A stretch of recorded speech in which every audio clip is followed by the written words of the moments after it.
Download aplikasi Bekal Islam dan kunjungi web bekalislam.com. Assalamualaikum warahmatullahi wabarakatuh. Alhamdulillah, salatu wassalamu ala rasulillah. Pada kesempatan yang bahagia ini kita akan menjelaskan tentang bagaimana cara pelaksanaan sholat id di rumah. Karena bisa jadi kita tidak bisa melaksanakan sholat id di lapangan karena ada halangan. Para ulama, jumhur ulama berpendapat bahwasanya dibolehkan sholat id di rumah bagi orang yang tidak bisa menghadiri sholat id di lapangan.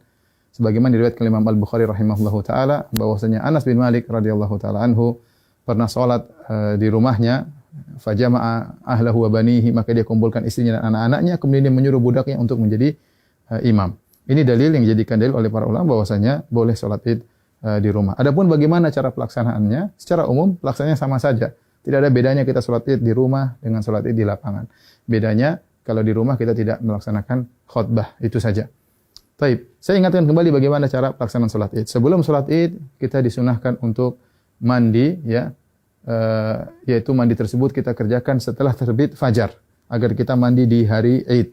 Ya, setelah itu kita disunahkan juga untuk makan korma dalam jumlah witir, ya, mau 3, mau 5, mau 7, karena itu sunnah Nabi SAW.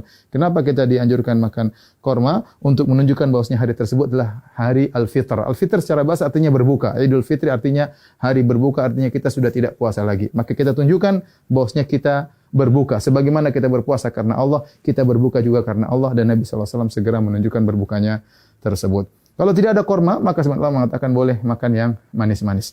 Kemudian setelah itu kita sholat Id. Adapun sholat Id, maka waktunya dimulai dari waktu syuruk, yaitu sekitar 15 menit setelah sunrise, setelah terbit matahari. Dan berakhir kata para ulama sebelum waktu zawal, yaitu sekitar 15 menit atau 10 menit sebelum azan zuhur. Di antara itu kita boleh melaksanakan sholat Id. Tapi yang terbaik kita sholat Id di awal waktu, di pagi hari. Adapun pelaksanaannya, maka kita bertakbir rakaat pertama 7 kali, rakaat kedua 5 kali takbir. Nah, ada khilaf di kalangan para ulama tentang 7 takbir ini. Apakah 7 takbir tersebut termasuk takbiratul ihram ataukah takbiratul ihram tidak dihitung? Ya, takbiratul ihram tidak dihitung. Ini pendapat Imam Syafi'i rahimahullahu taala dalam kitabnya Al-Um, bahwasanya takbiratul ihram tidak dihitung. Jadi bagaimana caranya? Kita bertakbir dulu, Allahu Akbar. Ini takbiratul ihram. Kemudian kita baca doa istiftah. Setelah kita baca doa istiftah, baru kita bertakbir 7 yang disebut dengan takbirat zawaid, takbir tambahan. Kita takbir Allahu Akbar. Allahu Akbar. Nah, apakah di antara takbir ini ada doa khusus? Tidak ada dalil ya, dari Nabi SAW.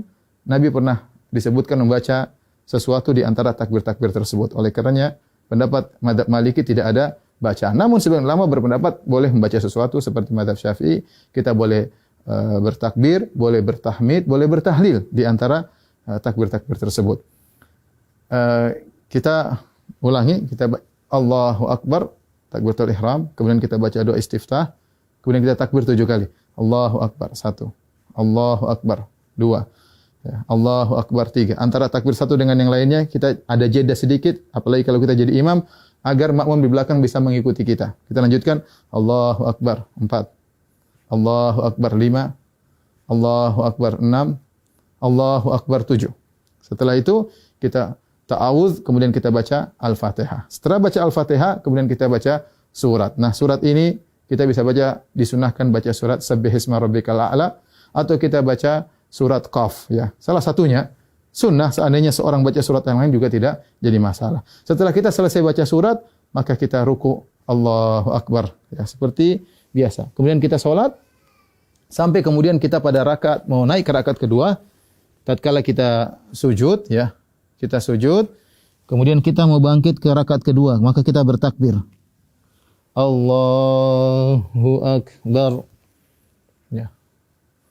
Nah, takbir dari sujud menuju ke rakaat kedua namanya takbir al-intiqal. Yaitu takbir perpindahan dari satu rukun ke rukun berikutnya, dan itu tidak dihitung, tidak dihitung. Nah, rakaat kedua kita bertakbir 5 kali. Takbir tadi enggak dihitung, kemudian kita takbir lagi. Allahu Akbar. 1, Allahu Akbar.